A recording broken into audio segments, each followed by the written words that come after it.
Le voy a pedir que inicie tratando de imaginarse algo. Intente cerrar sus ojos. Yo sé que a veces es un poco la vergüenza, pero cierre sus ojos e imagínese que es un día de verano de Semana Santa, de esos que hace calor en serio.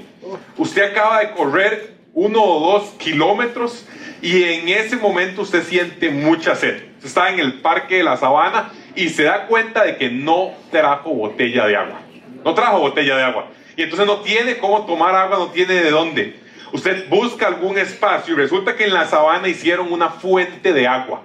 Entonces usted dice, gracias a Dios, con esta sed voy a poder ir a consumir de esa agua que hay ahí. Cuando usted llega con la fuente, sediento, eso que usted, imagínese, trate de sentir en su lengua, en su boca, la sensación de cuando usted realmente está sediento. Usted se acerca a la fuente de agua y se da cuenta de que la fuente que prometía tener agua no tiene nada. Piense su sensación y sus reacciones. El día de hoy nos vamos a referir a cómo Pedro llama, ya puede abrir los ojos, como Pedro llama a estos falsos maestros y los caracteriza como fuentes sin agua. Si les parece, oramos y comenzamos. Señor, gracias por este tiempo.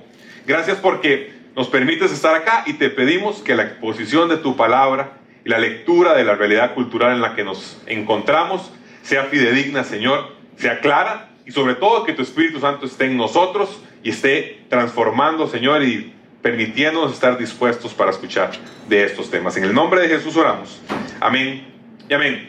Segunda de Pedro, capítulo 2, versículo 17 al 22. Hoy cerramos este capítulo que se ha tratado del tema de los falsos maestros. Devoción lo vimos en el capítulo 1, advertencia es el capítulo 2, esperanza lo que vendrá en el capítulo 3. Advertencia, capítulo 2 ha sido, ojo, cuidado, hay gente que enseña cosas que no son correctas. Y eso ha sido así durante esta es la tercera semana que tocamos este tema. Dentro de esto, entonces, si le parece, leamos el texto que tenemos para el día de hoy. Dice, estos individuos, los falsos maestros de los que he venido hablando desde el capítulo 2, versículo 1, son fuentes sin agua, niebla empujada por la tormenta, para quienes está reservada la más densa oscuridad. Pronunciando discursos arrogantes y sin sentido, seducen con los deseos naturales desenfrenados a quienes apenas comienzan a apartarse de los que viven en el error. Prometen libertad cuando ellos mismos son esclavos de la corrupción, ya que cada uno es esclavo de aquello que lo ha dominado. Si, habiendo escapado de la contaminación del mundo por haber conocido a nuestro Señor y Salvador Jesucristo, vuelven a enredarse en ella y son vencidos, terminan en peores condiciones que al principio. Más les hubiera valido no conocer el camino de la justicia que abandonarlo después de haber conocido el santo mandamiento que se les dio. En su caso, ha sucedido lo que acertadamente afirman estos proverbios.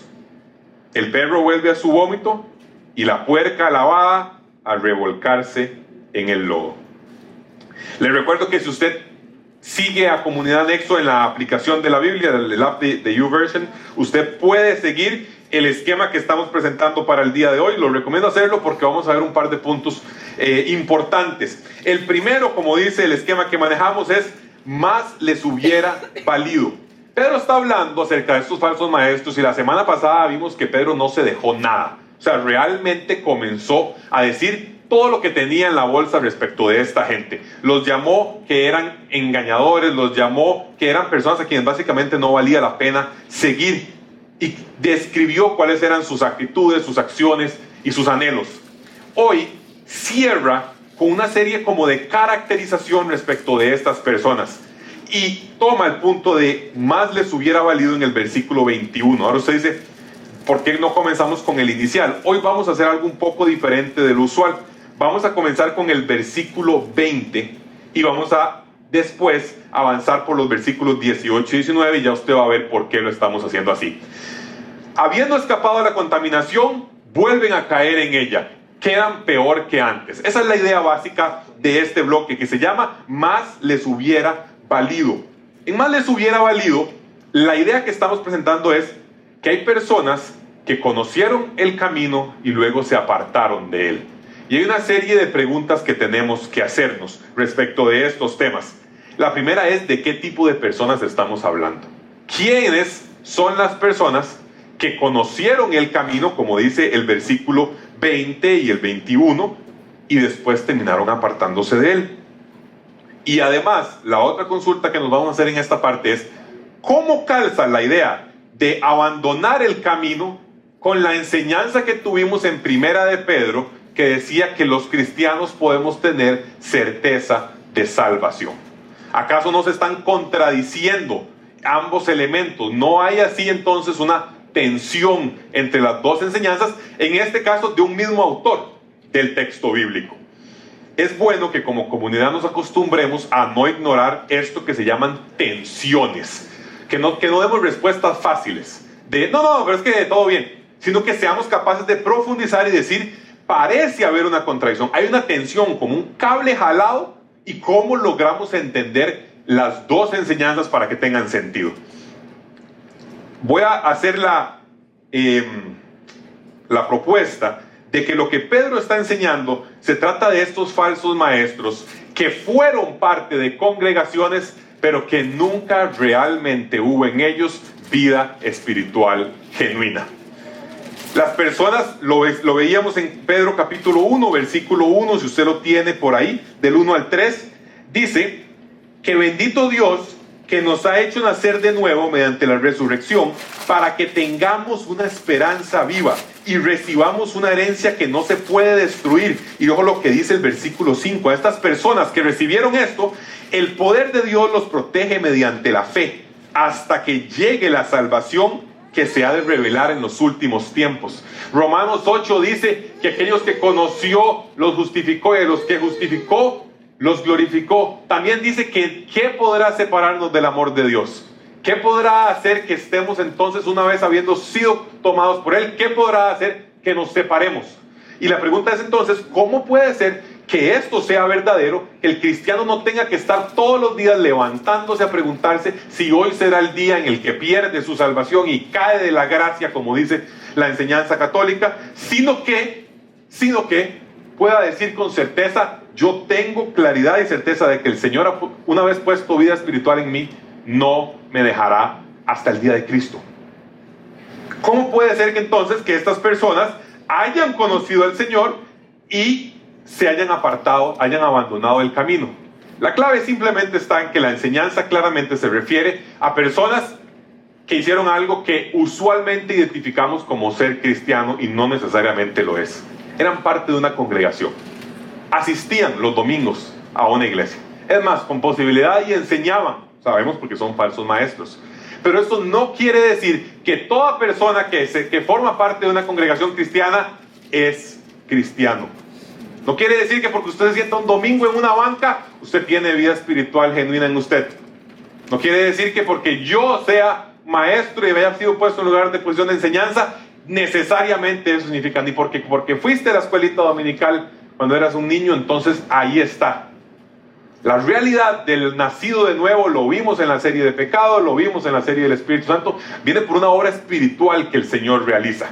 Y es una obra que el Señor da a quienes decide hacerlo y quienes por su gracia entonces en fe y arrepentimiento creen en Él. Pero no podemos entonces pensar, y ese es uno de nuestros principales problemas tal vez del siglo XXI, que toda persona que pone un pie en una congregación es un hijo de Dios, nacido de nuevo, justificado. Eso lleva, que expliquemos de cierta forma, por qué a veces la gente habla tan mal de las iglesias. Claro, porque también nos hemos llenado de personas no creyentes en las iglesias. Entonces la iglesia no es la iglesia. No sé si me voy a entender. La iglesia, entendido como la congregación, la iglesia local, puede no estar compuesta de personas que forman realmente parte de la iglesia de Cristo. Y eso hace, obviamente, que entonces la gente lo vea y diga, se parece al mundo. Claro, porque es. Solo que los domingos va a congregarse. ¿Qué debemos entonces tener claridad? Bueno, sin duda alguna, lo primero donde nos lleva es a una introspección personal. A saber que no estemos teniendo una mera afiliación con una denominación, que no estemos teniendo un mero sentido de que me gusta porque es bonito y cantan canciones lindas, sino esto genuinamente ha transformado mi vida. ¿Y qué puede ver usted? ¿Qué podría ver usted externo respecto de una realidad interna, lo que siempre decimos, y lo voy a usar varias veces este ejemplo. Un árbol de mangos, ¿se sabe por qué? Da mangos. ¿Cómo puede ser que las personas estuvieran y hayan salido? La Biblia misma nos lo enseña. Quiero que, si usted está siguiendo en la aplicación de la Biblia, pueda leer conmigo Primera de Juan, capítulo 2, 18 al 19. Eso no me lo estoy inventando, véalo. El 18 está hablando de los llamados anticristos, gente que se oponía a Jesús, digamos. Y el 19 dice, aunque salieron de entre nosotros, en realidad no eran de los nuestros. Si lo hubieran sido, se habrían quedado con nosotros. Su salida sirvió para comprobar que ninguno de ellos era de los nuestros. O sea, no todo lo que brilla es oro. Otra muestra muy clara de esto la da Jesús mismo cuando en Mateo 13 da la enseñanza del trigo y de la cizaña, que rápidamente lo que cuenta es que en un lugar donde estaban sembrando, habían sembrado ya la semilla y llegó el enemigo y puso la cizaña. Y entonces fue como, ¿qué está pasando? ¿Qué hacemos? Dijeron, no, para que se preserve el trigo, cortemos la cizaña, saquémosla. Y el dueño del terreno dijo, si usted hace eso, se va a traer el trigo y la cizaña de un solo. No lo haga. ¿Sabe qué hagamos? Démosle chance y cuando llegue el tiempo de la cosecha, ahí sí va a estar claro, cortamos y dividimos. Los discípulos, yo sería un discípulo, sin duda. Señor, ¿qué significa eso? Yo hubiera sido uno de esos. Yo hubiera sido el que siempre está preguntando, ¿y eso qué significa? Y Jesús les dice, en este caso no los reprende, no les dice hombres de poca fe, pero sí les dice, vean, básicamente la idea es esta. Yo, Jesús, soy el que siembro la buena semilla. El enemigo, que es el diablo, siembra la incorrecta. Estas crecerán juntos hasta que llegue el momento, hasta el final de los tiempos, en el cual los mismos ángeles se separen de uno y otro, el cual corresponde al trigo y cual corresponde a la cizaña. Y esto lo veremos también cuando hace la referencia al ganado, en Mateo 7 también, cuando habla acerca de aquellos que hicieron actos y Jesús les dice, yo nunca los conocí, aléjense de mí, hacedores de maldad. Terrible enseñanza. O sea, de que eso que usted la diga, usted le debería bajar, ¿verdad?, por la espina. Uno dice, Señor, permíteme siempre tener la actitud de arrepentimiento y nunca la actitud del fariseo que dice, gracias porque yo no soy como ese. Primera de Juan capítulo 2, la parábola del trigo y de la cizaña. ¿Cómo calza la idea de abandonar el camino? Muy fácil. En el ámbito espiritual, realmente no lo caminó. La pregunta número 1 tenía que ver con el tipo de personas. Y la pregunta número 2 tiene que ver por qué dice, más les hubiera valido no conocer el camino de la justicia. Y esta creo que la podemos ver con cierta facilidad también. Si usted lo tiene por ahí, Mateo capítulo 11, dice que en el versículo 20, Jesús comenzó a denunciar a las ciudades en las que había hecho la mayor parte de sus milagros, porque no se habían arrepentido, y comienza a decirles, Diego lo ha enseñado, lo que llaman el triángulo, ¿no?, del Evangelio. Le dice, ay de ti, Corazín, ay de ti, Betsaida es otra. Le dice, ay de ti, Betsaida, si se hubieran hecho en Tiro y en Sidón los milagros que se hicieron en medio de ustedes, óigalo bien, ya hace tiempo que se habrían arrepentido con muchos lamentos. Tiro y Sidón son ciudades no pertenecientes a Israel, son ciudades de gentiles para ellos, ¿no? Son ciudades externas a Israel, no formaban parte del pueblo escogido de Dios, del territorio dado por ellos. Son, es decir, la gente de quienes no se suponía que creyeran, pero les dice, pero les digo que en el día del juicio será más tolerable el castigo para Tiro y Sidón que para ustedes. La idea que Jesús está diciendo, hará algo parecido con Sodoma y Gomorra también, hará una referencia semejante con Sodoma y Gomorra, un pasaje bastante conocido.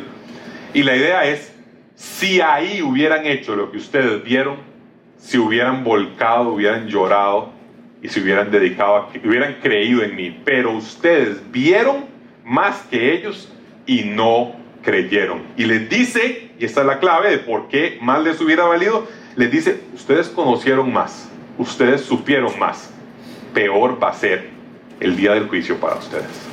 Va a ser menos tolerable, va a ser más duro. ¿Por qué? Porque tuvieron más acceso, más conocimiento, estuvieron más cerca de lo que otros pudieron haber conocido.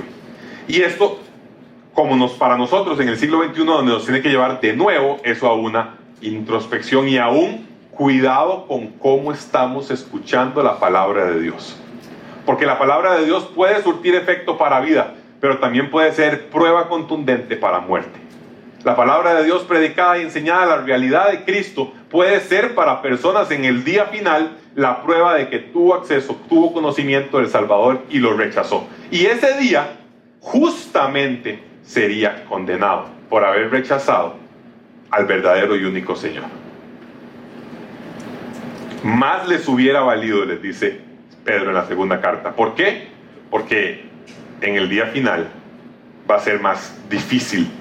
Les hubiera sido mejor nada más ser paganos, que hubieran podido al menos decir, yo no sabía. Pero en este caso, no será para ellos. Fuente sin agua les dice a quienes les hubiera sido mejor no conocer, y fuente sin agua les dice a quienes, o de quienes, más bien, conocieron el camino y se alejaron. Y este pasaje nos ha llevado por diferentes momentos, nos ha llevado a ver temas de enseñanzas incorrectas, nos ha llevado a pensar en nosotros mismos, cuáles personas escuchamos, cuáles personas seguimos, y nos ha llevado a pensar también, y debe serlo también, a ver nuestras realidades, ¿no? En algún momento les decía, sus ojos están llenos de adulterio. Eso debería inmediatamente ser para nosotros también una alerta de wow, advertencia, cuidado con ese tipo de cosas. Y así, si usted lo tiene, en un acto sin precedentes, al tener 20 minutos, vamos a pasar a las aplicaciones de una vez. Y después de eso, cerraremos. No cerraremos, nadie lo creyó, ¿verdad? Sí, nadie lo creyó. Hay una acusación que hace también Judas, que es un libro del cual sacaremos un podcast, si Dios quiere, esta semana, que tiene que ver con, está muy relacionado con Segunda de Pedro. Y una frase que hay ahí, que también tomará Pablo en otros espacios, es tomar el evangelio de libertad para convertirlo en libertinaje. O sea, tomar que a usted se le dio una libertad para decir, yo no estoy sujeto a nada, yo hago lo que quiero y por ende yo actúo como a mí me viene. Dios no tiene la capacidad entonces de establecer sobre mí un cargo de conciencia. Yo hago lo que yo quiero. Y esta es una de las enseñanzas que nos deja el capítulo 2 de Segunda de Pedro. Nos dice, es gente que entendió que estaban viviendo en un ámbito de libertad correctamente. Esa es la enseñanza del Nuevo Testamento. No queremos vivir atados a reglas que no nos son aplicables a nosotros hoy como iglesia de Cristo y no como pueblo de Israel. Son momentos históricos diferentes. La enseñanza del Evangelio de libertad es verdadera, es necesaria, es básica para la doctrina de la gracia. Pero el mismo texto, Romanos capítulo 6, nos deja toda claridad de que no debemos decir, si entonces en nuestro pecado se hace más grande el Señor, buenísimo, pequemos más para que más grande sea el Señor. Esa frase no tiene cabida en la vida del creyente, sino que su libertad debe llevarlo a la búsqueda de la santidad, libremente, pero llevarlo a la búsqueda de la santidad. Entonces, esa es una pregunta que nos podemos hacer y aplica para todos los ámbitos de nuestras vidas, ¿verdad? Obviamente, capítulo 2 tienen dos enfoques, el enfoque sexual y el enfoque de dinero, pero nos lleva a muchos otros elementos y podemos validarlo o reconocerlo en diferentes elementos. Así que piénselo por unos segundos.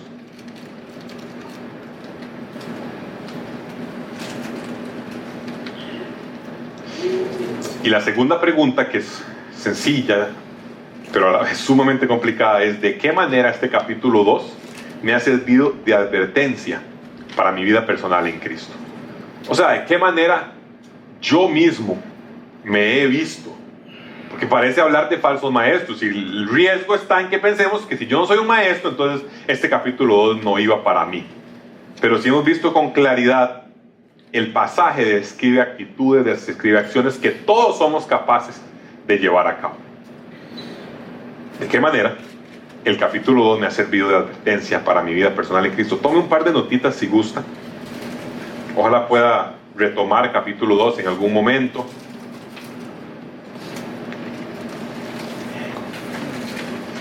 E incluso puede usted también tomar que quisiera ese corazoncito. Recuerde, el corazoncito es lo más clave que usted se ha llevado. ¿Dónde esto me lleva a mí a decir, yo sí que necesito trabajar en esto? Sí, todas muy buenas enseñanzas, pero esta es la que yo me llevo. Este es el área de mi vida donde yo digo, ay, yo aquí debería trabajar. Yo sé, yo lo apunto para mí mismo. Y con quien también lo quisiera compartir.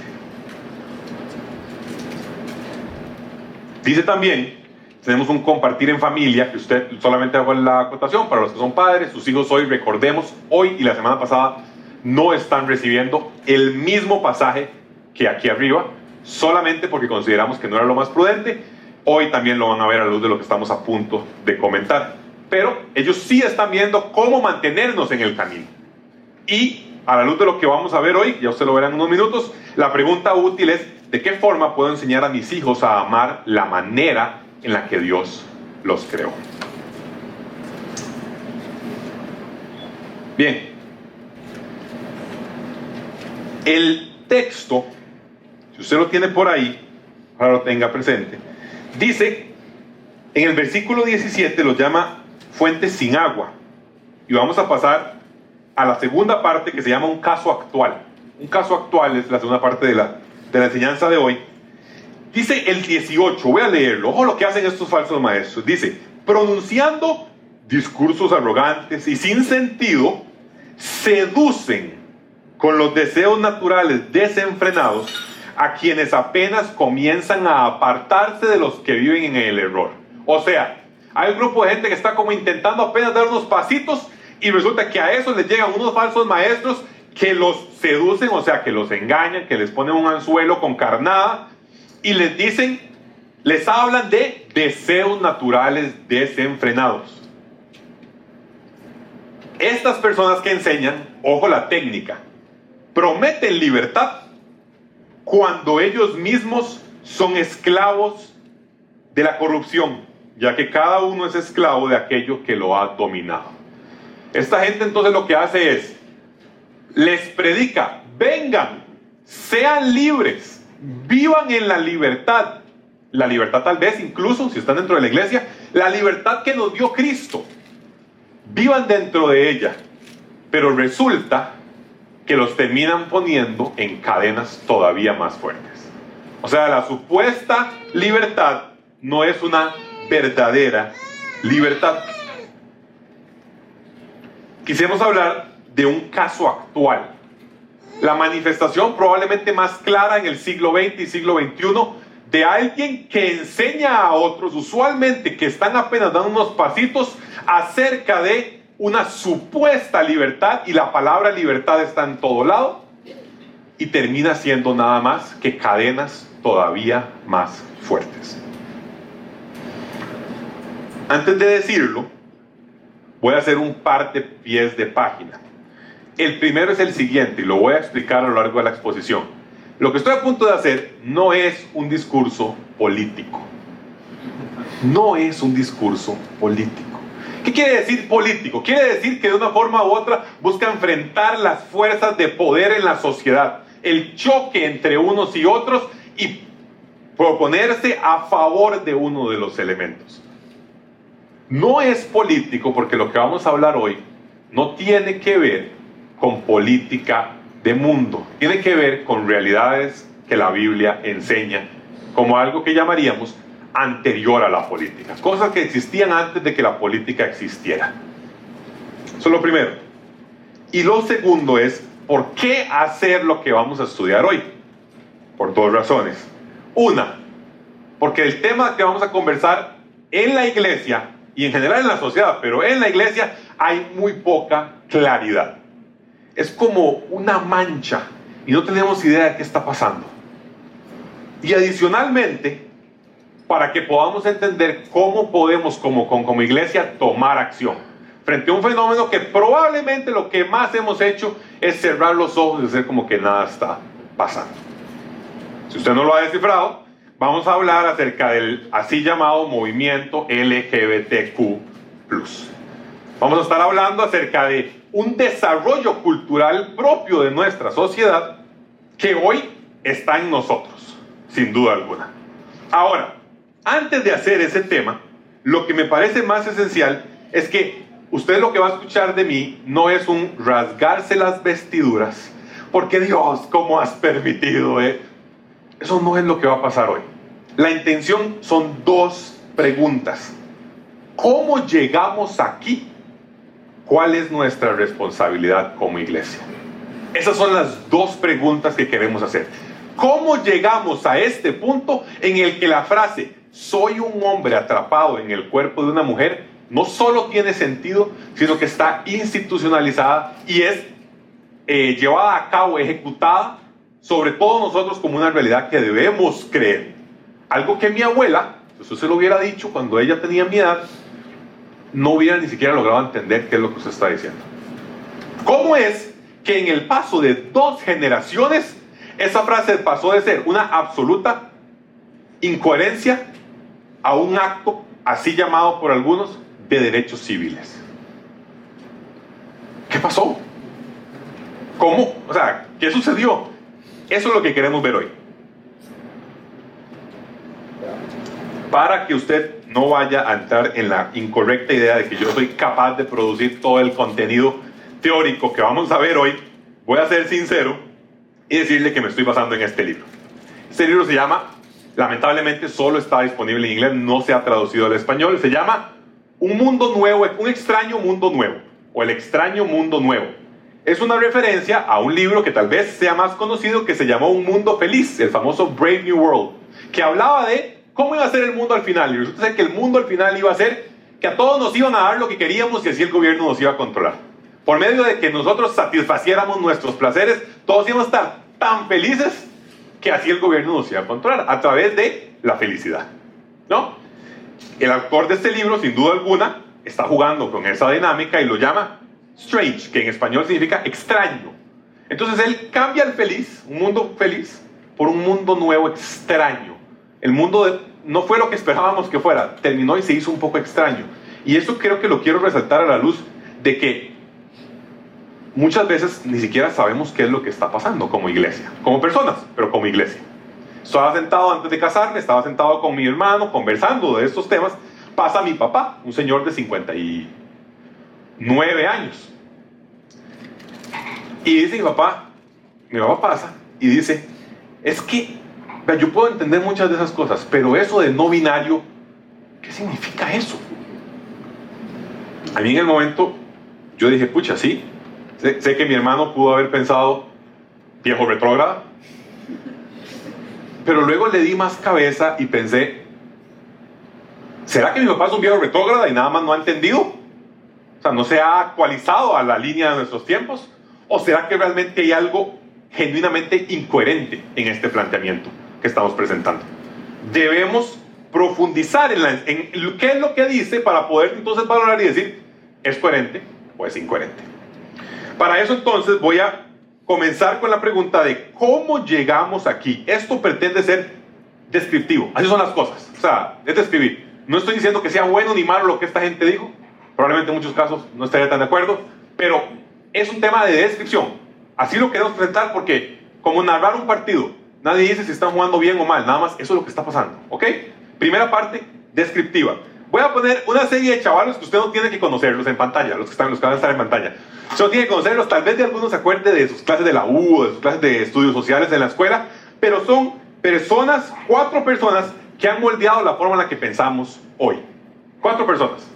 De nuevo, las caras están ahí solo para que usted vea que en serio existieron, tienen un nombre, pero lo importante no es que usted se aprenda quiénes son, nada. Lo más clave es que podamos pensar qué dijeron. ¿Qué dijeron? Lo importante es el pensamiento. Ninguno de ustedes, probablemente, nadie, creo, estoy casi seguro, arma sus vidas intencionalmente pensando, yo sí que voy a pensar como pensador A. Me voy a poner como él. No. Pero resulta que es algo que se nos hizo como al pez el agua. ¿Qué quiere decir eso? El pez no se cuestiona, ¿por qué será que el agua hoy está tan tuanis? ¿Ustedes no vieron que el agua está como muy H2 y luego muy O? ¿No han visto? No, el pez no se cuestiona eso, para el pez es normal. Y ustedes y yo hoy vivimos en un mundo en el que muchas cosas son normales que tal vez no necesariamente deberían serlo. Entonces, sin más preámbulo y para no atrasarnos demasiado, avancemos con la primera persona. Vean este chavalo tan bien hecho. Su nombre, Juan Jacobo Rousseau. Usted tal vez lo recuerda de sus clases de estudios sociales, que era uno de los que tenía algo que ver con la independencia de Costa Rica. algo. Yo no sé qué, pero algo tenía que ver ese chaval con la independencia de Costa Rica. Bueno, fue un pensador del siglo XVIII, muy influyente, Juan Jacobo Rousseau. Muchos esquemas de pensamiento de tipos muy variados, pero probablemente uno de los más claves elementos que tiene que ver, él habló de política, habló de muchos temas, pero uno clave tiene que ver con la comprensión de lo que vamos a llamar el yo moderno. Voy a intentar que estas sean las únicas dos palabras complicadas que diga. El yo moderno claramente no es como que yo sea yo, o sea, yo siempre he sido yo. Y el yo de la Biblia, cuando dice, Señor, ¿por qué me tratas mal? Era un yo, era un ser, era una persona, un individuo, un ser humano. Pero la comprensión del yo moderno tiene que ver con la idea básica de que hay un verdadero yo que debe expresarse. O sea, de que yo, siendo yo, puede ser que exista algo realmente en mí, un verdadero yo, el yo real, el yo genuino, el yo auténtico, que debe ser expresado, que debe ser manifestado, y que solamente yo voy a llegar a ser yo si ese yo verdadero, yo genuino, yo interno, en efecto se expresa. En lo que yo lo reprima, yo estoy teniendo contradicciones de mí mismo, estoy siendo poco auténtico. Usted lo ve, estamos comenzando a sonar con algunas cosas que escuchamos en nuestras épocas. Para Rousseau, la idea básica tiene que ver con ese pensamiento. De él viene esa idea clave, y es la siguiente. Dice que nosotros, como tal, tenemos un instinto, una voz interna de la naturaleza a la cual se le debe dar autoridad significativa. ¿Eso qué quiere decir? Que si usted le va a poner atención a algo, ponga atención a eso.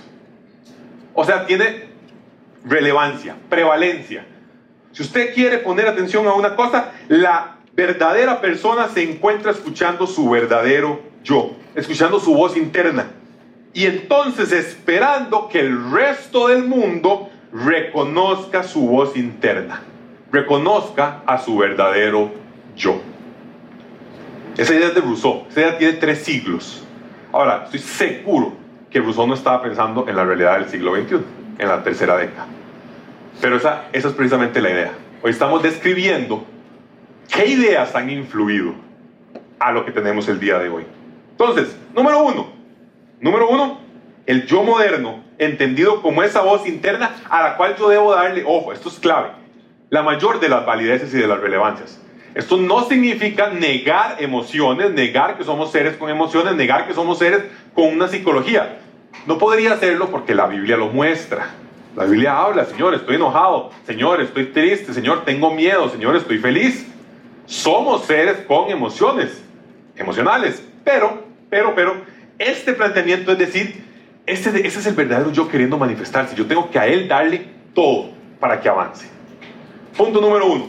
El chavalo, bien parecido, el francés. Cruzamos la frontera hacia el este y nos vemos con este otro chavalo no tan bien parecido. Usted lo reconoce, probablemente de estudios, tal vez en una universidad, tal vez no tanto en la escuela o el colegio. Este chavalo se llama Karl Marx. Grandes desarrollos históricos sobre él, con una idea básica. Marx lo que vio dentro de muchos otros pensamientos que no vamos a entrar aquí él vio todas nuestras relaciones como relaciones de poder, económicas. O sea, él vio que de una forma u otra, en cualquier esquema, yo estoy metiendo plata, poniendo a alguien a trabajar para mí, produciendo algún producto, creando algún producto y luego me lo quitan. Para Marx siempre todo era, algo tiene poder. Y el estudio del poder y de cómo se mueve se llama la ciencia política. Para Marx, todo es político. Usted con su esposa sentados en la sabana, comiéndose una manzana caramelizada, es político. Manifiesta de una forma u otra las relaciones, las fuerzas sociales que chocan unas contra otras. Todo es político. Es por eso porque en los Estados Unidos a algún chavalo que hacía queques le pidieron que hiciera un queque para una pareja homosexual. El chavalo dijo que no, juicio, 3 años. Dice, santo que suave. Pero Y a la par había otra pastelería. Juicio político. ¿Por qué? Porque todo es político. Idea número 1 de Rousseau: el yo interno, ¿no? Ese que se tiene que manifestar, que hay que sacarlo, que hay que darle chance, y no está siendo poco auténtico. El 2 de Marx: todo tiene elementos de unos queriendo oprimir a otros, unos queriendo majarle la cabeza a otros, ¿no? Unos majándoles. Rousseau y Marx. Número 3. Mientras se van ellos dos, díganle adiós. Número 3. No hay nada. Ahí está. Este hombre, también otro alemán, tal vez menos conocido en su cara, muy conocido puede ser en ciertos ámbitos en su cabeza. Se llamó Federico Nietzsche. Su apellido es imposible de deletrear. Y él va a decir, va a ponerle todavía el más tajante, y es: sí, estos esquemas de opresión y de lucha están en todo lado.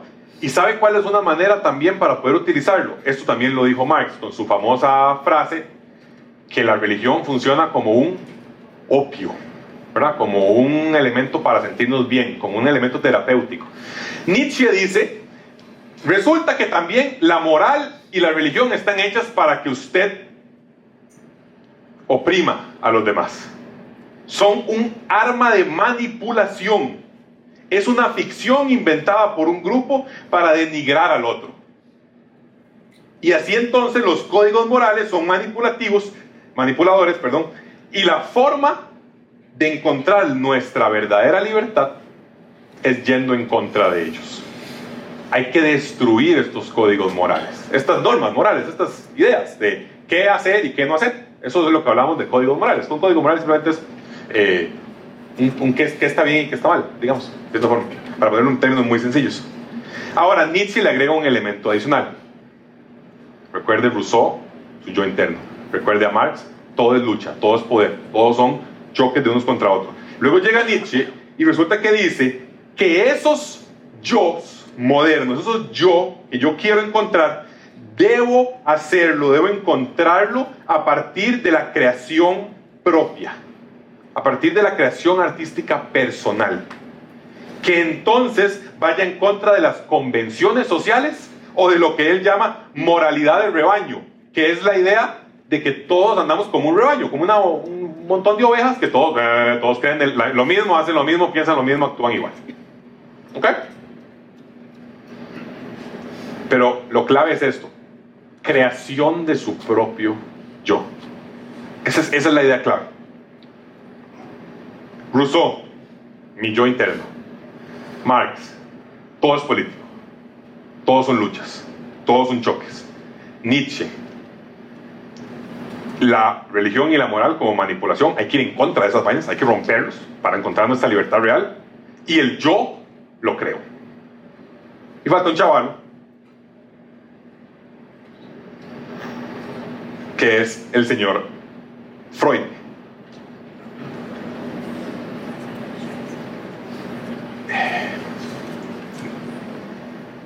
No voy a decir nada, Freud.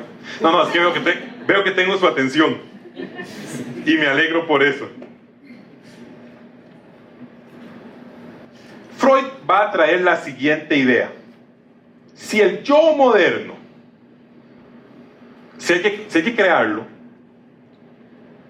y todo está en luchas, Freud le va a agregar el elemento que hace que el siglo XXI sea el siglo XXI, y es el relativo al sexo.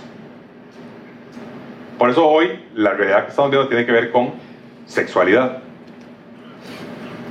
Freud va a decir lo siguiente: Freud va a decir, ese yo psicológico, ese yo interno, ese yo que se tiene que manifestar, que lo vimos en Rousseau, le vamos a dar ahora un contorno sexual. Él va a decir, ya no solo se trata entonces un espacio de nuestros sentimientos generales, no, se define primordialmente por nuestros deseos sexuales. El yo, quien yo soy, se define por nuestros deseos sexuales. Entonces, para Freud, el sexo ya no es un tema de comportamiento, es un tema de quién yo soy. Y eso probablemente termina de ponerle el punto a nuestro siglo XXI. Yo tengo algo interior que necesita ser sacado y expresado para ser auténtico conmigo mismo. Resulta que ese algo interior es primordialmente sexuado. Sus deseos más fuertes son los sexuales. Y se define como tal por sus características sexuales. Y si yo no lo manifiesto, estoy siendo poco auténtico. Y resulta que existen en la sociedad algunas fuerzas sociales que van en contra mía para que yo no lo manifieste. Porque todas son de índole de opresión y política. Y están entonces chocando contra mí. Y yo lo que debo hacer, según el chavalo de la derecha, es romper con eso y crear mi propio yo. Eso es, en 2 patadas, 4 ideas básicas que forman el cómo comprendemos identidad del día de hoy en este ciclo.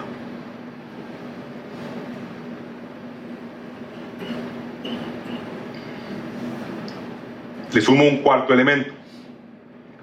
Si usted a mi abuela, cuando nació, mi abuela nació en el 30, la que ya falleció, nació en el año 30. Si usted le hubiera dicho a ella con 5 o 7 años que usted era un hombre atrapado en el cuerpo de una mujer y que usted por ende quería convertirse en... O sea, usted era un hombre y quería nada más manifestarse como tal, mi abuela no solo no lo hubiera entendido, muchas gracias, no solo no lo hubiera entendido, sino que además hubiera sido imposible para ella o para la persona que se lo estaba diciendo ejecutarlo en la práctica por medio de operaciones y tecnología.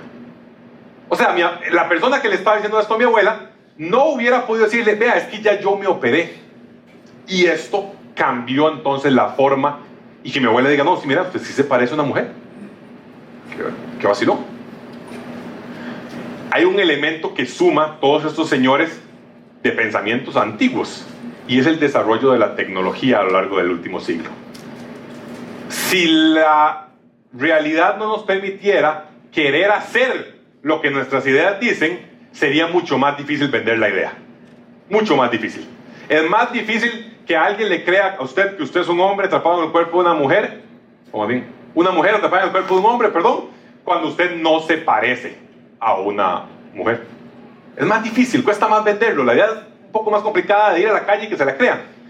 Y entonces un elemento adicional que suma a las ideas de estos chavalos es el hecho de que comenzaron a haber, en efecto, desarrollos tecnológicos. Y entre eso entonces, por ejemplo, dentro de esa idea de que yo soy yo hago lo que quiero, yo me manifiesto, especialmente por medio de mis deseos sexuales, se vio impulsada por varios desarrollos, pero voy a mencionar uno que es claro, que son la pastilla anticonceptiva. ¿Qué le da la pastilla anticonceptiva a la mujer en general a la relación sexual, pero sobre todo a la mujer? La posibilidad de disminuir el riesgo de que este acto en efecto termine en un embarazo. Y eso tenga consecuencias materiales tangibles. Un niño. A partir de la pastilla anticonceptiva, la mujer puede tener relaciones sexuales de manera abierta sin tener el mismo riesgo de quedar embarazada como lo tenía en los años 40. Pero a su vez, Juancito, el chavalo que está también interesado puede realizarlo a escondidos sin que sea tan manifiesto esta realidad. O sea, no va a haber necesariamente un embarazo y por ende entonces tal vez nadie se dé cuenta. A diferencia de antes, en que se iban a dar cuenta cuando llegara el embarazo y el papá de María, la que se metió con Juan, y los hermanos de María iban a tener ciertas opiniones bastante fuertes acerca de eso hace 100 años. Y lo hubieran obligado a actuar correspondientemente. Eventos tecnológicos permiten entonces que podamos manifestar, y ni qué decir, ahora las cirugías actuales. No, la capacidad médica, el desarrollo de la tecnología médica. De nuevo, hubiera sido muy difícil venderlo si usted no puede tan siquiera parecerlo. Rousseau, Marx, ahora sí en el orden correcto, Nietzsche a la derecha, Freud a la izquierda. Y tal vez el último punto es que hay un elemento adicional que es lo que hace que se nos esté reventando en la cara y que ya no podamos omitirlo más, como hacernos de la vista gorda. La razón por la que no podemos hacer de la vista gorda y ya nos está reventando en la cara es por algo que se llama, creo que única otra palabra complicada, política de reconocimiento. La política de reconocimiento lo que dice es: a mí no me interesa que usted solamente me tolere. A mí me interesa que usted me reconozca y me afirme y lo vea como válido. Y además yo lo pueda manifestar en todas las esferas sociales, no solo como tolerante, sino como afirmado. O sea, reconocido. Pero no reconocido como de que yo reconozco que esto es un vaso. No, no. Reconocido en el sentido de que lo afirmo, ¿no? Entonces, esta política de reconocimiento a donde nos lleva es a una afirmación. La tolerancia no basta y por ende yo necesito que me lo den en todo lugar. Y por eso digo que nos está explotando en la cara. Porque ya no podemos hacer de la vista gorda, porque muy pronto, hoy o mañana, nos va a tocar tomar una decisión respecto del tema. Porque va a estar ahí. Porque alguien va a estar solicitando que le sea reconocido. ¿Ok? 4 pensamientos, un desarrollo tecnológico y una realidad que tenemos aquí en nosotros. Aquí, al frente. Ahora usted dice, ¿para qué tanto de esta hablada? Para poder entender todos estos puntos. ¿Para qué tanta claridad? ¿Para qué claridad? Le voy a poner el caso práctico más sencillo de por qué. Para que podamos conversar con la gente que se ha adherido a estas ideas. ¿Por qué digo que necesitamos conversar? Porque, primero, claramente es un ámbito donde la iglesia ha sido malísima. Pero malísima es poco. Pésima. 0 de 10 en poder mostrarles el reino de Cristo, el amor de Dios y la realidad de una vida como la que todos vivimos, de lucha con el pecado y de ayuda del Espíritu Santo. Mala es poco. Pero en segundo lugar, porque si no conversamos con ellos de la manera en la que entendemos cómo les suena por los oídos, estamos diciendo cosas diferentes. Se lo voy a poner en el ejemplo más claro. Resulta que llega una persona que está lidiando con temas de homosexualidad a hablar con usted. Usted habla con la persona y usted abre el texto bíblico y le muestra cómo la homosexualidad, de acuerdo con el texto bíblico, no es la forma correcta en la que Dios pensó el sexo, sino que lo pensó para hombre y mujer en un espacio de matrimonio. En su cabeza, usted le está diciendo: hola persona, usted es muy valiosa, su conducta es incorrecta. Su conducta, de acuerdo con la enseñanza de Dios, no es la forma, no es la voluntad de Dios, no es el designio que Dios nos da. Eso es su cabeza. En la cabeza de esa persona, usted le está diciendo: hola persona, su identidad no existe. Ve cómo son 2 frases muy diferentes. Lo que yo dije y lo que esa persona escuchó. Ahora usted dice: ¿y yo qué? Yo no soy culpable de que la gente escuche lo que yo digo.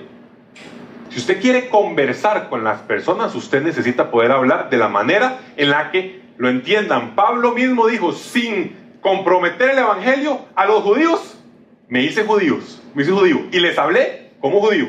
Y a los griegos o a los gentiles, les hablé como gentil. A los judíos no les dijo: aquí está el Dios desconocido. No, se lo dijo a los atenienses porque tenía sentido para ellos. ¿Ok? Si nosotros vamos a tener chance de tan siquiera dialogar, necesitamos sí o sí saber cómo están pensando, saber cuáles son los postulados y saber que la sensación que podamos dar con nuestras palabras es muy diferente de lo que la gente pueda estar entendiendo. De lo contrario, vamos a estar hablando en 2 direcciones. Uno habla por acá y el otro escucha por aquí y simplemente no tenemos ningún tipo de vínculo. ¿Ok? ¿Cómo llegamos aquí? Ahora la pregunta siguiente es, vamos a dejar ir a estos chavalos, ¿cuál es nuestra responsabilidad? ¿Cuál es nuestra responsabilidad? De todo este esquema de pensamiento, esta forma de pensar de los seres humanos hoy en día, ¿cuál es nuestra responsabilidad? Y aquí la pregunta, les va a ser sincero, me la dijo mi esposa, así que le doy el crédito a mi esposa, que la pregunta sea en esos términos específicos, porque me permite enfocarla en dos temas. ¿Cuál es nuestra responsabilidad de qué culpa tenemos de que esto también se haya ejecutado? Y en segundo lugar, ¿cuál es nuestra responsabilidad de cara al futuro, o sea, ¿qué debemos hacer? Voy a hablar de por qué la iglesia podría de una forma tener responsabilidad en la manifestación de esto. Usted dice, pero suave, ¿cómo? ¿Cómo va a ser? O sea, aquí no estamos promoviendo el movimiento, aquí no estamos poniendo banderas en junio. O sea, ¿cómo la iglesia? Bueno, una de las formas en la que la iglesia es cómplice del desarrollo del movimiento es en la iglesia que se enfoca en el individuo. Es la iglesia en la que usted llega y todo se trata de usted. Y usted es el centro del mundo. Y sus deseos y sus anhelos. Y usted existe para ser hecho feliz. Dígame si no suena exactamente a lo que estamos escuchando del otro lado de la calle, pero en secular, en no Dios. Suena exactamente igual. La idea básica que estás tirando detrás de esto es, se trata de vos, tu yo, tu esencia. Dios quiere sacar tu esencia. Se lo prometo que no. Dios sí quiere sacarla y hacerle así. Y agarrar la esencia de Él y meterlo. Entonces la iglesia que se ha dedicado a la iglesia, voy a hablar de nosotros, la iglesia protestante que se ha dedicado por décadas a venderle a la gente la idea de venga porque usted aquí es el centro y le ponemos la musiquita que a usted le gusta y le ponemos a usted todo lo que usted hace y se trata de vos, y simplemente le fomenta a la gente. Se convierte nada más en una tienda más. La persona que está deseando que su yo interno, ¿verdad?, llevar sus propios deseos, nada más tiene que ver dónde los compra. Entonces puede ser, aquí el mundo le ofrece, bueno, aquí está tu identidad. Y la iglesia le ofrece, venga, aquí te servimos y te damos todo para vos también. Entonces usted diría, qué pesado, ¿será que la iglesia es culpable del movimiento? No, yo no voy a decir que nosotros somos la causa primordial. Lo que voy a decir es que el esquema de enseñanza que pueda haber llevado la iglesia, entendida en términos generales, ¿no?, la iglesia de Cristo, puede haber hecho nada más que echarle leña al fuego, en vez de intentar echarle un poco de agua, a un esquema de pensamiento que hoy se nos desbordó, y en el que entonces ahora la iglesia ve la realidad y dice, uy, no, qué feo. Y se escandaliza y dice, ay, wow, si así se rasga las vestiduras, este montón de... Véase, es su hijo, o sea, vea el fruto de su enseñanza de décadas, de decirle a la gente, se trata de vos. Me encanta comenzar con esta parte porque nos quita la opción del fariseo. Nos quita la opción de decir, Dios, gracias porque a mí no me tocó luchar con esto.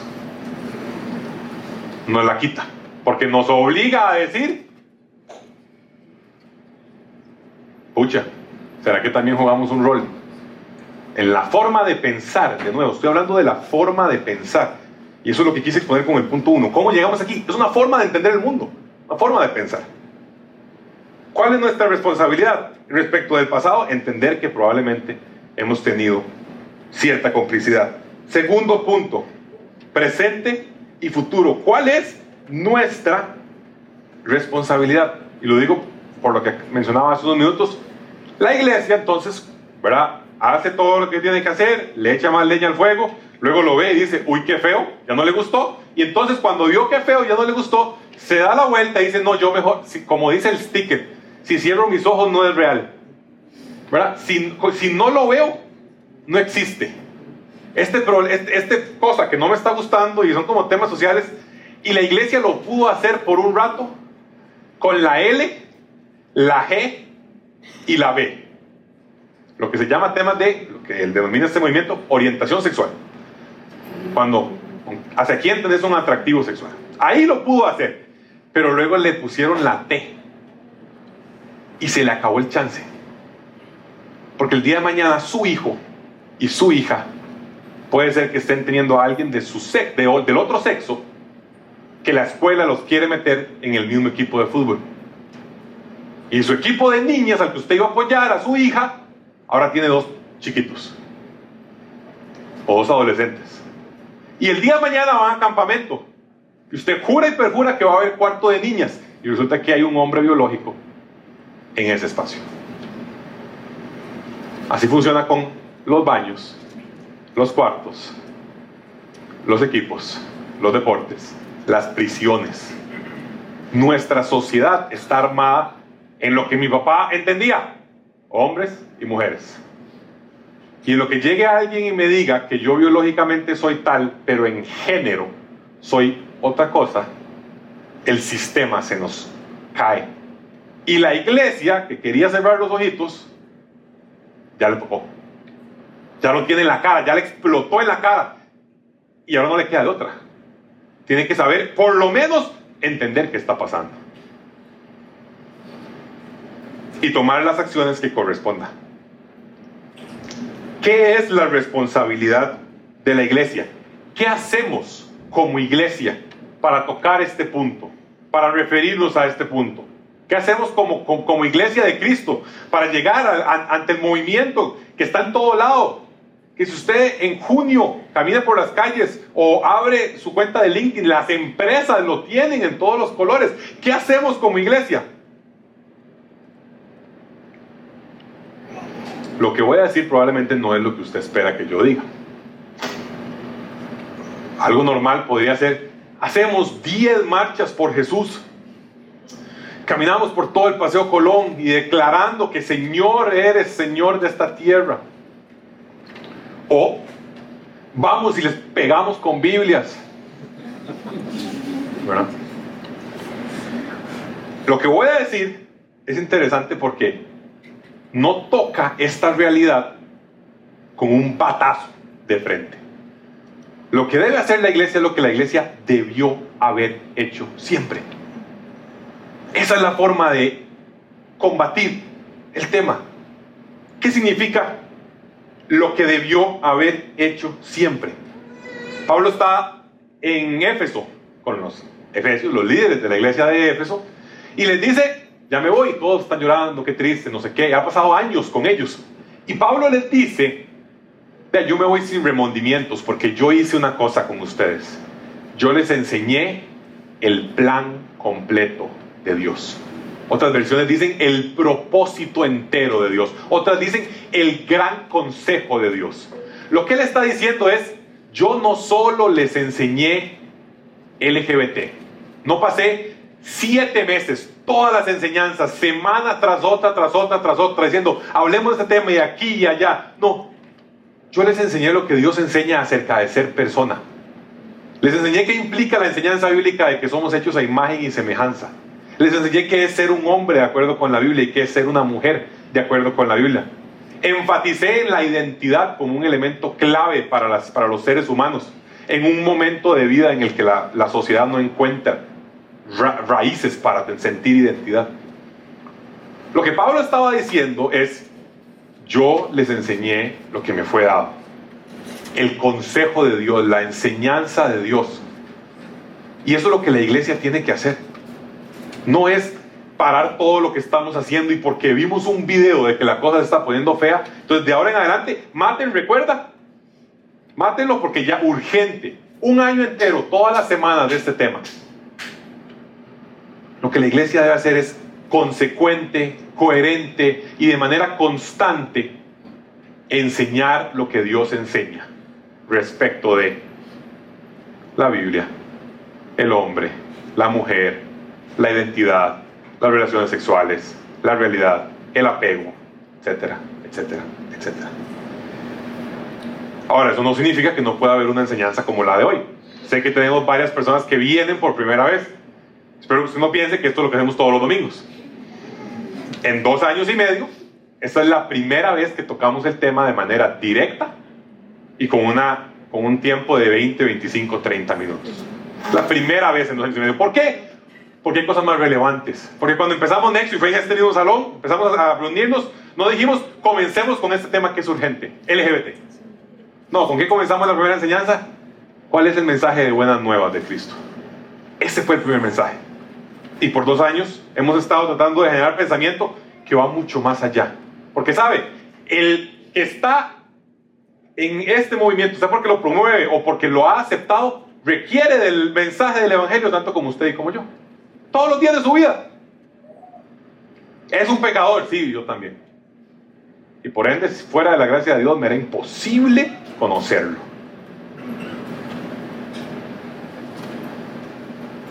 Número 1. Enseñar el consejo de Dios, conocer a Dios para conocer el hombre. En enero, si Dios quiere, vamos a comenzar una serie que no tiene nombre. Tengo un par de ideas, Diego no le gusta ninguna, que es sobre los nombres y atributos de Dios. La serie va a tratar acerca de cómo Dios se nos ha revelado con cosas como yo soy, como Jehová de los ejércitos. ¿Qué dice Él respecto de sí mismo? ¿Quién dice Él que Él es? De acuerdo con los nombres que nos ha dado. Conociendo a Dios, conoceremos a aquel o a aquellos que son hechos a su imagen y su semejanza. De lo contrario, ¿imagen y semejanza de qué? Número 2. La iglesia debe ser, que yo lo que fue llamada, que es comunidad. La iglesia debe ser comunidad. ¿Por qué debe tener comunidad? La realidad de nuestros tiempos es que, decía este autor en una de sus partes, una de las muestras más claras de los problemas de depresión, de ansiedad social que estamos teniendo, más allá obviamente de lo biológico, pero en un desarrollo psicológico, una de las muestras más claras tiene que ver con el absoluto desconocimiento de quién soy, sobre qué estoy parado. Es como estar caminando en el mar. Nada más camina y no logra encontrar propósito. Y él decía, y eso tiene que ver en una gran parte con la caída de las instituciones tradicionales, o sea, la iglesia, la nación y la familia. La familia ya no me importa, no estamos muy conectados. La iglesia, yo no creo en esa vaina. Y la nación, este país como cualquier otro. Y entonces, ¿cómo definís una identidad? ¿Quién sos? ¿Cómo te definís? Cuando la gente dice quién sos, ¿vos qué respondes?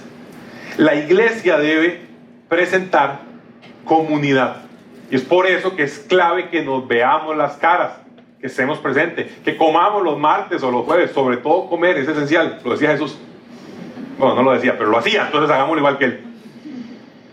Pero que nos veamos. La comunidad nos da no solo sensación de pertenencia, que este otro grupo logra dar de manera artificial, pero logra dar. Digo de manera artificial, como pequeño pie de página, no quiero meter más teoría, simplemente porque la unión de ambos puntos es una contradicción en sí misma. L, G y B, todos presumen, hay hombres, hay mujeres, y a algunos les gustan A y a otros les gustan B, ¿verdad? Eso es L, G y B. Llega T y dice, no, es que yo soy A, pero me parezco a B.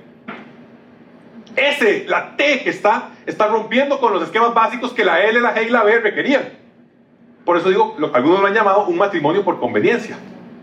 Les sirve porque como grupo sirve para luchar contra cosas comunes. Pero decir que hay unidad de pensamiento en esos, mentira. A esto lo que voy es, a pesar de esa evidente contradicción, dígame si usted no ve como realidad la identidad puesta de la forma más plena en ese grupo. Hola, yo soy José y yo soy alguna de las letras. ¿Por qué? Porque les ha dado la comunidad que en ningún otro lugar encontraron. Y los seres humanos, vea, necesitamos comunidad. Somos seres sociales. No fuimos creados ahí para andar ahí solos, en el bosque, comiéndose un manguillo y luego ya, todo el día solo. No, somos seres de relaciones. Y la incapacidad de la iglesia de generar comunidad real ha hecho que en muchos espacios se busque en otro lugar. Ahora, comunidad no es venir y sentarnos todos aquí.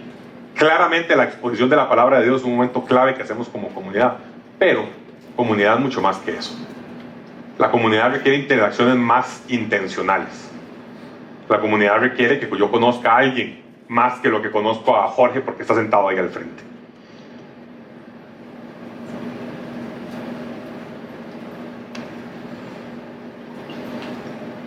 Enseñar el consejo completo, proveer comunidad y recordar, como lo hicimos en Primera de Pedro, que somos peregrinos, que este mundo no es el mundo al que pertenecemos y que no podemos esperar que esto sea el cielo y que aquí todo el mundo tenga así, no sé, aguacates de este tamaño como los habrá en el cielo, se los prometo, y jocotes de este tamaño también.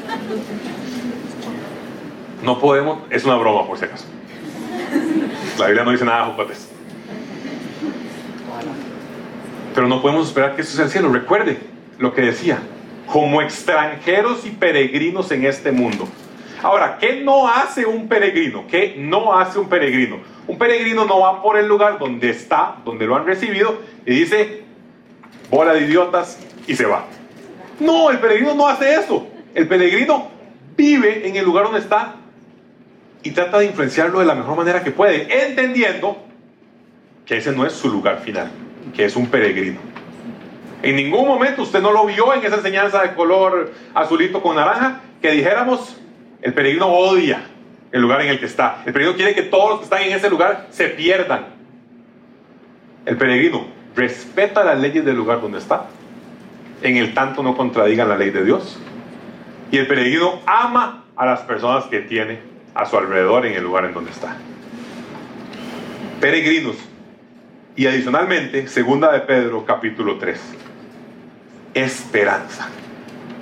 Recordamos que no solo no es este nuestro lugar final, sino que adicionalmente Jesús ha de venir. Cristo ha de regresar. Como una verdad certera, que dice que todo lo que sufrimos, todo lo que nos duele del mundo, algún día Él mismo lo llevará al estado que quiere llevarlo. Y sin esa esperanza no vivimos. Y adicionalmente, esa esperanza la podemos compartir precisamente con estas personas, quienes, al igual que usted y yo, requerimos esperanza, identidad, comunidad. Pedro dice en el 1:17, fuentes sin agua. Hoy vimos un ejemplo actual de fuentes sin agua, que no solo está afuera en la calle, se ha colado en la iglesia. Y entonces existen comunidades donde ese mensaje es el oficial. Promesa de libertad, que en caso de que yo la agarre no termina más que en cadenas todavía más fuertes. Y nosotros entonces, que Dios nos permita, haciéndolo como lo queremos hacer siempre, y está creo que en ese banner de ahí, en gracia y verdad, acercarnos a un grupo de personas que requieren de Cristo tanto como usted y como yo. Oramos. Padre, te damos gracias por este tiempo que nos has permitido. Te pedimos que pues nos permitas, Señor, entender, traernos claridad, que nos permita, Señor, tener gracia y verdad. No pretendemos, Señor, rasgarnos la vestidura, no pretendemos presentar un odio, Señor, un desdén. Todo lo contrario, Señor. La intención que quisiéramos tener es presentar lo que consideramos requerimos todos los seres humanos. El derecho humano más real. El derecho de conocer a Cristo Jesús. De amarlo y ser amado por Él. Teniendo esperanza, teniendo identidad, teniendo comunidad, teniendo vida espiritual y vida eterna, Señor. Así que, por favor, permítenos como iglesia no ser fuentes sin agua, Señor. Sino que cuando el sediento venga a nosotros y busque agua, podamos cumplir en nosotros la realidad, Señor, que decías en tu palabra, que el que cree en ti, de él saldrán ríos de agua viva. Permítenos, Señor, ser una fuente de agua viva, como personas, pero también como comunidad acá en Comunidad Nexo. Te bendecimos, Padre, porque has pensado en nosotros, te has acordado de nosotros. Y te pedimos también que nos permitas alcanzar el mundo y que te acuerdes del mundo, Señor. Oramos en el nombre de Jesús. Amén. Antes de que usted se vaya, solo faltó un tema que no apunté y por eso lo olvidé. Y es una falsa asunción incluir que porque estamos en una iglesia cristiana un domingo, eso significa que nadie está luchando con estas realidades. Eso sería incorrecto de mi parte. Si usted se siente que comparte algunos de estos elementos, lo ha luchado en su vida, por favor, espero que la enseñanza de hoy haya sido suficientemente clara de que si usted se acerca a hablarme o a hablar a Diego, no va a recibir un bibliazo en la frente o una escandalización, sino que lo que va a recibir es, esperemos, mucha comprensión, mucha gracia y también verdad. Dios los acompañe.